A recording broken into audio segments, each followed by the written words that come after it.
खुलुमबाय आंनि गोदान आपडेट चेनेलाव बयखौबो बरायग्रोना लाग्रोबाय। दिनै आं नोंथांमोननो खोन्थागोन जोङो एटिएम कार्डखौ गावबागावनि मबाइलजों माबोरै एप्लाइ खालामो। गोबां मानसियानो आंनाव कमेन्ट खालामना बुंहरदों एटिएम कार्ड एप्लाइनि भिडिअ लाबोनानै, बेनिखायनो आं नोंथांमोननो दिनै लानानै फैबाय एटिएम कार्डखौ जोङो गावनि मबाइलजोंनो माबोरै एप्लाइ खालामो। इजि प्रसेस, नोंथांमोना नायलांबानो जाबाय, फुल भिडिअ नायजोबदै। बिनिफ्राय नोंथांमोनाबो गावबागावनि मबाइलावनो एप्लाइ खालामना लानो हागोन। बिनिफ्राय आं बुंनो सानो जायफ्रा गोदान नैबे गोदान आपडेट चेनेलाव दिनैसो हाबदों नोंथांमोना चेनेलखौ साबस्क्राइब खालामना लानो हागोन आरो लोगोसे जायफ्रा फेसबुक पेजाव फलोवार्स गैया नोंथांमोना फल' खालामना लानो हागोन।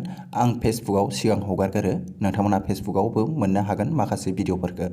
बिनिफ्राय नोंथांमोना भिडिअखौ नायलांबाय थाबानो जाबाय। अब्ला आङो नोंथांमोननो खोन्थालांसै जोङो एटिएम कार्डखौ गावबागावनि मबाइलजों माबोरै एप्लाइ खालामो आरो बबे एटिएम कार्डखौ एप्लाइ खालामगोन आं बेखौबो खोन्थागोन। आङो SBIखौ खोन्थागोन, नोंसोर नायलांबानो जाबाय। जोङो स्टेट बेंकनिखौ माबोरै एटिएम कार्डखौ एप्लाइ खालामो गावनि मबाइलजोंनो नोंथांमोना फारसेनिफ्राय नायलांबानो जाबाय। अब्ला भिडिअखौ जागायलांसै, नोंसोर नायलांबाय थादो। जोङो एटिएम कार्डखौ एप्लाइ खालामनो थाखाय जोङो एप्स बाहायनांगोन। बिनिफ्राय जोङो वेबसाइटआवबो हायो, जोङो क्रोम ब्राउजाराव थांनानैबो एप्लाइ खालामनो हायो। बिनिफ्राय आङो दा नोंसोरनो एप्सजोंसो खोन्थागोन। बेखौ एप्सखौ डाउनलड खालामनो थाखाय नोंसोरो प्ले स्ट'रखौ अपेन खालामबानो जाबाय। बेयाव नायबानो जाबाय, आङो बेखौ डाउनलड खालामखाना लाखानाय। बिनिफ्राय नोंसोरबो बेयाव सार्च खालामबानो जाबाय SBI इउन' एप होननानै। बिनिफ्राय नोंसोरो इनस्टल खालामना लादो। बेखौ इनस्टल जाखांबाथाय नोंसोरो अपेन खालामनानै होबानो जाबाय। अब्ला नायलांबाय थादो, आं नोंथांमोननो खोन्थालांसै। अब्ला आं अपेनाव थुनसै, नोंसोर नायलांबाय थाबानो जाबाय। फारसेनिफ्राय नायनानै मोजां खालामदै, नङाब्ला नोंसोरो बुजिनाय नङा, रोंनायबो नङा। अब्ला नायलांदो। बेनिफ्राय नायबानो जाबाय, बिनि पेजआ बेफोरबायदि गेवगोन। आं सिगांनो खुलिखाना लानाय नालाय आङो दा लगिनआव थुगोन, नोंसोर नायबाय थाबानो जाबाय। आङो लगिनआव थुनानै होनोसै। बेनिफ्राय बेफोरबायदि गेवनानै फैगोन। बेयाव नोङो नोंनि दोननाय एमपिन होनो बेखौ नोङो बेयाव होदो। बिनिफ्राय नोंसोरो इउजार आइडिजोंबो खुलिनो हागोन। बिनिफ्राय आङो दा एमपिन होनानै बेयाव लगइन खालामनोसै। अब्ला बिनि पेजआ गेवनानै फैगोन, नायदो। बिनिफ्राय नोंसोर गोजौआव नुदों 3 डट, बे 3 डटआव खनसे थुनानै होबानो जाबाय। बेनिफ्राय बेनि पेजआ बेफोरबायदि गेवनानै फैगोन। नोंसोर गाहायाव नुदों सार्भिस रिकुवेस्ट, बेयाव खनसे थुनानै होबानो जाबाय।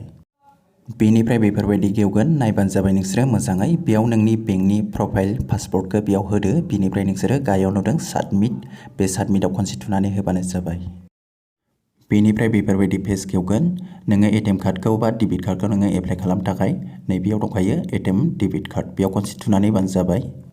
अब्ला बेफोरबायदि गेवगोन, नायबानो जाबाय नोंसोरो। बेयाव मोनब्रै अप्शन दं, नोंसोरो नैबेयाव थुबानो जाबाय रिकुवेस्ट निउ रिप्लेसमेन्ट, बेयाव थुनानै होदो खनसे।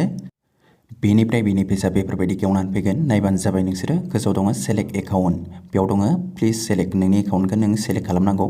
बिनिफ्राय बेयाव दङ नेम अन कार्ड, नोङो बे एटिएम कार्ड बा डेबिट कार्डखौ सोरनि नामाव बिहरगोन बिनि नामखौ बेयाव होदो।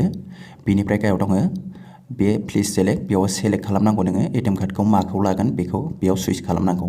अब्ला नायलांदो, आङो प्लिज सेलेक्टआव थुग्रोनानै होनोसै गोजौनियाव। अब्ला नोंनि एकाउन्ट नाम्बारा गाहायाव फैगोन। बिनिफ्राय नोंसोरो एकाउन्ट नाम्बारखौ बेयाव टिक मार्क होनानै सेलेक्ट खालामबानो जाबाय।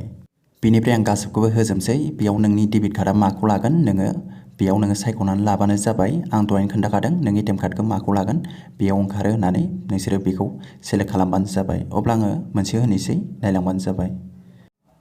नायबानो जाबाय नोंसोरो। गोजौआव आङो एकाउन्ट नाम्बारखौ होबाय, बिनिफ्राय बेयाव नामखौ होबाय, बिनिफ्राय गाहायाव एटिएम कार्डखौ सायख'नानै होबाय। बिनिफ्राय नैबेयाव टिक मार्क होदो मोनसे, बिनिफ्राय गाहायावबो टिक मार्क होनानै बेयाव बिनिफ्राय नेक्स्टआव थुनानै होबानो जाबाय। बिनिफ्राय नोंनाव OTP नाम्बार थांगोन, बेयाव नोङो OTP नाम्बारखौ होबानो जाबाय। अब्ला आंना OTP नाम्बार फैबाय, आंना बेयाव मेसेज फैखाबाय। बिनिफ्राय आं होनोसै, बेखौ होखांनानै नोंसोरो OTP नाम्बारखौ होखांनानै साबमिटआव खनसे थुनानै होबानो जाबाय। बिनिफ्राय नायबानो जाबाय, बेयाव नोंसोरनो रेफारेन्स आइडि हरगोन नाम्बार, बे रेफारेन्स नाम्बारखौ नोंसोरो स्क्रिनशट खालामना लाबानो जाबाय। बिनिफ्राय नोंसोरो बे रेफारेन्स नाम्बारजों नोंसोरो बे बेंकनि एटिएम कार्ड एप्लाइआ जागोन ना जायाखै बेखौ नायनो हागोन। अब्ला दिनै भिडिअआ एसेनोसै, दिनै भिडिअआ बेल'सोमोन। बिनिफ्राय जायफ्रा गोदान अननानै नोंथांमोना साबस्क्राइब खालामनानै होबानो जाबाय चेनेलखौ।